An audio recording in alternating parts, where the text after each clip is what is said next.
I've been getting a lot of that media attention lately. Friday at 5 takes the lead, and it's a first time at the Jaylah Kennedy. I love talking to people, and I could chew your ear off if you wanted me to. We only want good girl behaviour. If you're going to win races, you need to not be scared of these cameras. I just stood and shit. That's really annoying. My partner always rips me to shreds with my Kiwi accent at home, and he's a Kiwi himself, so people probably do get sick of listening to me. That's fine. Jaylah Kennedy, who's riding with plenty of confidence.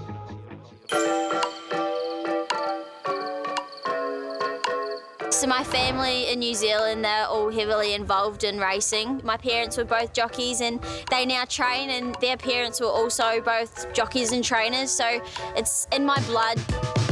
I never envisioned myself being a jockey following in my parents' footsteps while I was in New Zealand. Left school fairly early and I wasn't allowed to leave school unless I had a job. But yeah, I ended up getting a job in another country. It's come such a long way. I just like that you can just sit your hands on your neck now. I wanted to be a police officer. It was probably a short-lived dream, to tell you the truth. I think there was actually a height limit on it, so probably that winds me out of it a little bit.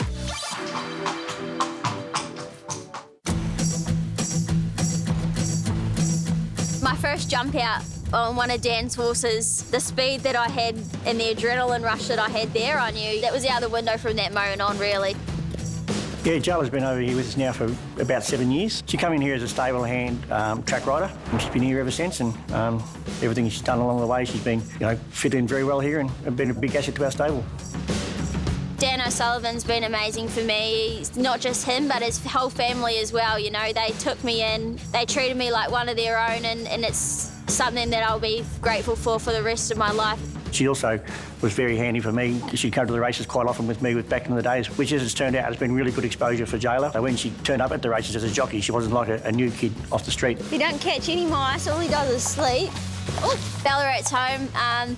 What's good about Ballarat? They've got a really good ice cream shop down the road. No, it's just got a really good bunch of trainers here.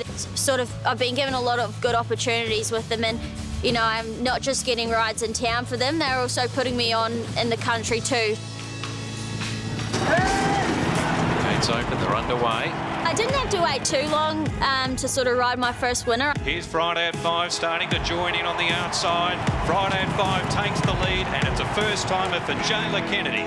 She gets that debut win. It was a very exciting day, and I went back to my car and my phone had 1,000,001 messages. My family back in New Zealand, everybody here. Heart of Glass moving up on the outside. Heart of Glass just in front and one.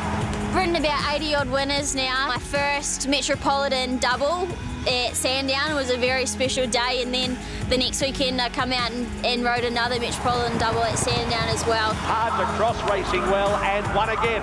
When she rides these winners, it makes me feel really, really proud. I'm not surprised about the success she's had as a jockey. She's always been a very determined person. She's worked very hard. When she got the one at Flemington the other day, I thought that was just great, because Flemington's a place that everyone wants to go and win a race. Jaylah Kennedy scores her first win at headquarters. She ticked that off, quite confidently, and I'm sure there's more to come. I have obviously got a lot of long-term goals and short-term goals that I'm wanting to tick off, but riding that Group 1 winner would be long-term the big goal. I'd love to win a Cox Plate, and I probably won't be stopping until I get that chance.